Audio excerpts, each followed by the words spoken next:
Biz jamoamiz bilan Manisaning Alashehir shahriga yetib keldik. U yerda bizni Hasan Chetin ismli yosh tadqiqotchi qarshi oldi. Uning aytishicha, Alashehir atrofida bir emas, bir nechta Xo'rzum qishloqlari bor ekan. Aziz do'stlar, Turkiyadagi safarimizning mana Kutahiyadan Alashehirga, ya'ni Manisa viloyatiga bog'liq Alashehir ilchasiga keldik. Bu yerda bizni tarix fanlari bo'yicha ilmiy tadqiqot ishlarini olib borayotgan Hasan Chetin do'stimiz kutib oldi. Ular bu yerda Can Deluxe mehmonxonasida faoliyat ko'rsatadilar. Hozir Ben kendim de Alaşehir üzerine çalışmalar yapan bir tarihçiyim. Alaşehir ile ilgili çalışmalarımı yürütmekteyim. Kendim de. Size burada ağırlamaktan dolayı çok memnun oldum. Tekrardan hoş geldiniz. rahmat, teşekkür ederim. Shundan so'ng biz birinchi manzil Xo'rzum Alayakaga yo'l oldik.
Bu yerda biz safarimiz davomidagi eng qiziq suhbatlardan biriga guvoh bo'ldik. Qishloq aholisi o'zlarining Xo'rzumli ekanligini ham, bu nom qayerdan kelganini ham bilishardi. Hatto ayrimlari internet orqali bu nomning O'zbekistondagi Xorazm bilan bog'liqligini ham o'rganib chiqqan ekan.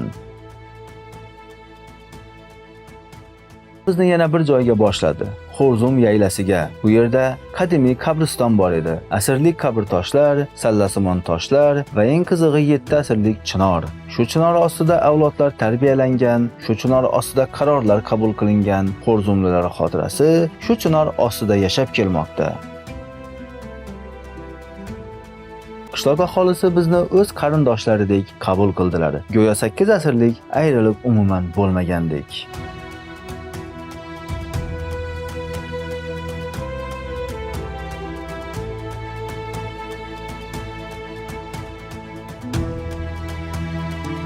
Suhbatlar davomida gap ota yurt haqida ketdi. Xorazm haqida, O'zbekiston haqida, ularning ota yurt haqidagi umidlari hanuz yashamoqda.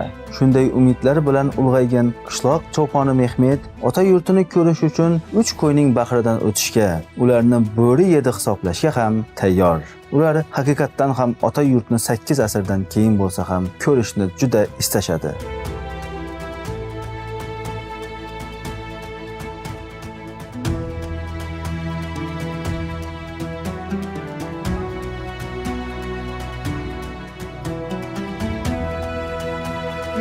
Keyingi manzilimiz Xo'rzum Kesarlar qishlog'i. Mahalliy aholi fikricha bu qishloq boshqa Xo'rzum qishloqlarining onasi hisoblanadi. Keyingi qismda bu haqda sizga batafsil ma'lumot beramiz.